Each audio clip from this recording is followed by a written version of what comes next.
Hello, this is Dr. Mark Rohde with a podcast on narcissism. This is going to be tricky because I'm going to attempt to objectively deal with the personality traits associated with narcissism from the perspective of those identified as narcissistic as well as those in relationships with them. First, what is it? People with narcissistic traits tend to like themselves a lot.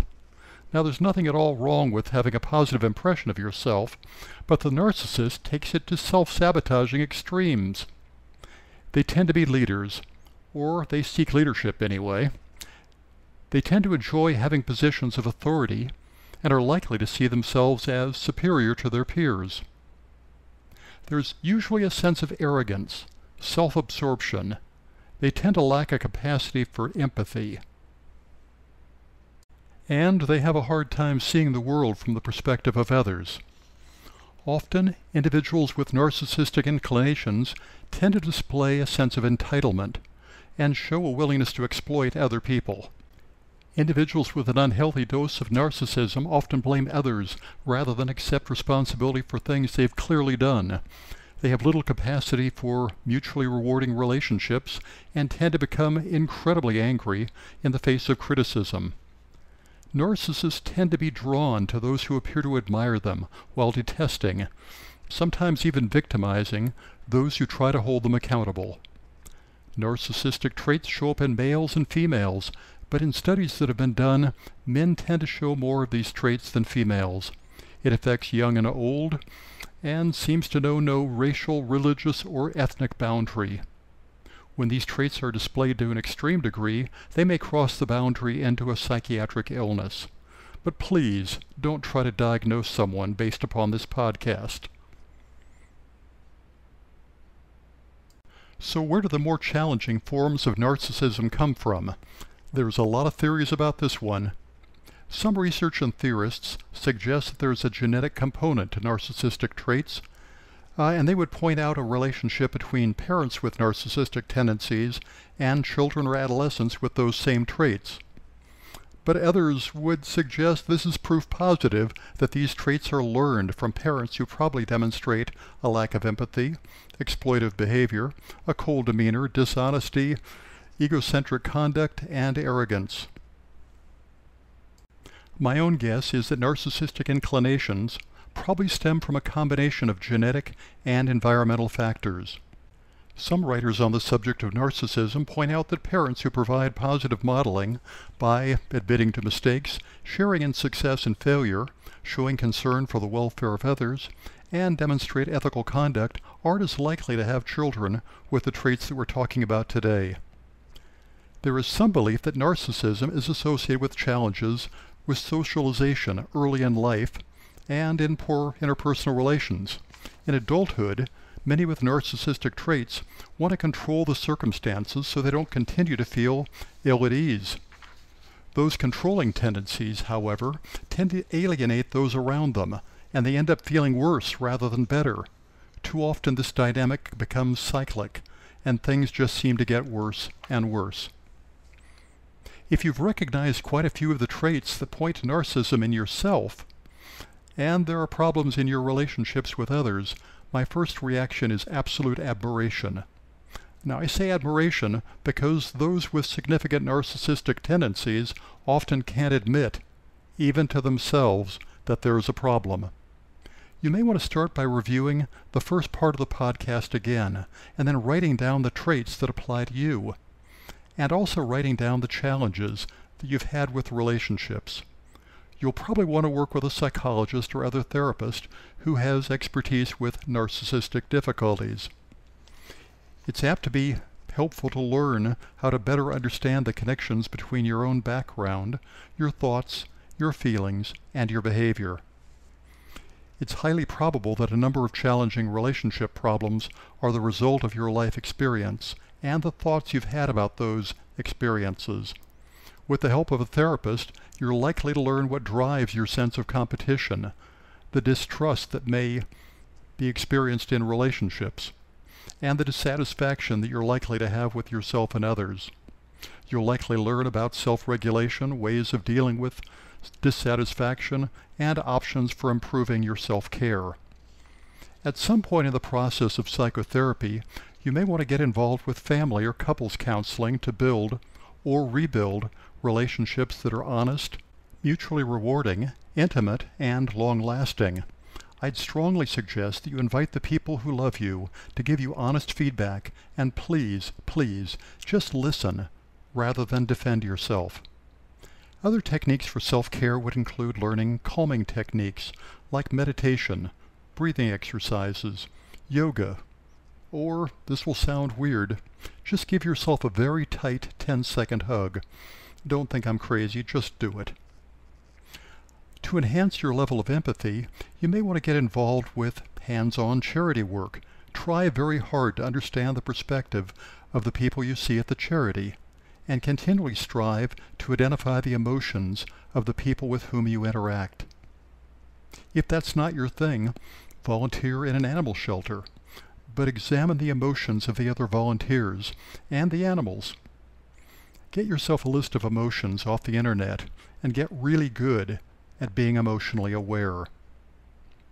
With a better awareness that thoughts lead to feelings and feelings lead to behavior, consciously look for those connections in movies, in TV programs, or in interactions that you witness on the street. When you see some behavior that stands out to you, try to imagine what sparked the behavior, identify the emotion or emotions, and then try to make a guess about where the behavior will lead. You will want to look very carefully for the circumstances that trigger your own emotions, and then look for ways to either eliminate the trigger or cope with the emotion. It's called emotional regulation, and it absolutely can be learned. A counselor, therapist, or psychologist, or your recovery coach are apt to be helpful. Lastly, please, please, please understand that your narcissistic traits are apt to have become very, very difficult for your loved ones. Frankly, you may have to work very hard to rebuild some probably damaged relationships, and it may not work out. Let's give it a try. And be sure to reach out for some professional assistance sooner rather than later. Now, if you've been on the receiving end of a narcissistic partner for quite a while, you're probably fed up. It is likely that you were initially impressed with their charm, intelligence, and self-assuredness, and later you question why you tolerated the combination of anger, accusations, arrogance, criticism, insensitivity, lying, or exaggeration. A lot of partners in relationships with those having narcissism are especially frustrated with a constant sense of urgency that many narcissists have. You are likely to have questioned your own sanity because your partner has prompted doubts about your judgment. At times you are likely to have felt overwhelmingly distressed, anxious, and at your wits' end. If you have children, you may have wondered about the impact of your partner's behavior on their welfare. If your partner's narcissism has developed to the point where you're in a great deal of distress, you probably need counseling for yourself. And if there's any hope of salvaging the relationship, your partner probably needs some long-term assistance. You are apt to need couples counseling at some point in the future to solidify the gains you've made in your own therapy.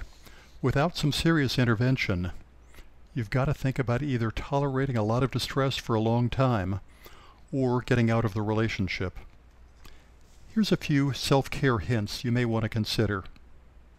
Be sure to take care of your self-esteem. It is apt to have become bruised, and it may need rebuilding. Understand that the self-esteem of a narcissist may also be pretty weak, and that may explain their tendency to blame things on you. Try to understand that your narcissistic partner isn't trying to act out against you. They just haven't developed the capacity for comprehending the emotional needs of others. In a sense, it's almost like having autism. Don't expect your partner to understand your feelings or be sensitive to the children's feelings. Your partner probably can't give you what they don't have, so don't expect it. Some people with narcissism tend to be highly manipulative.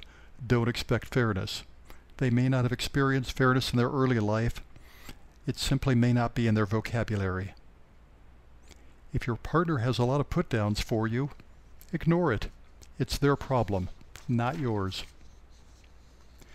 If your partner doesn't ask about your day, your health, or your interest, don't expect it. It's all about them. If you make a deal with your partner, expect they will hold you accountable, but don't expect them to be accountable. Be prepared for your partner to spin any story to their advantage. Just don't let it drive you crazy. Work on your own coping skills. Your therapist can really help. If your partner deserves a compliment, don't hold back. But be a bit cautious if you express appreciation for another person in front of them.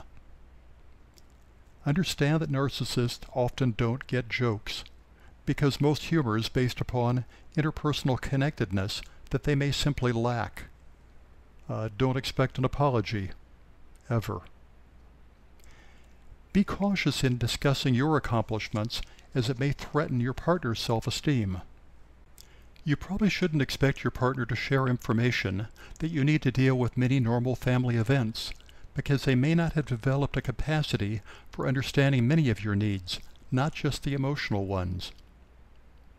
You can probably expect to be manipulated, and you can fully expect to be angry with yourself when you fall for the manipulative behavior. It's just part of the territory. While it's certainly true that many narcissists can demonstrate rage, most are not violent. Be cautious, however, if your partner works to isolate you from your friends and family, if they are particularly possessive and controlling, if the verbal abuse becomes constant, and especially if they attempt to exert undue control over your finances. Please don't try to do this alone. A Codependence Anonymous group may be very helpful. A solid sponsor is a must, a therapist is probably essential, and your friends will likely be lifesavers. Be clear with your partner that there are limits to your patience, and while you care for them, you need to take care of yourself, and perhaps care for your children. I hope this works for you and works well. If not, look for the exit. Please reach out for your recovery coach for additional ideas, feedback, and resources. Till next time.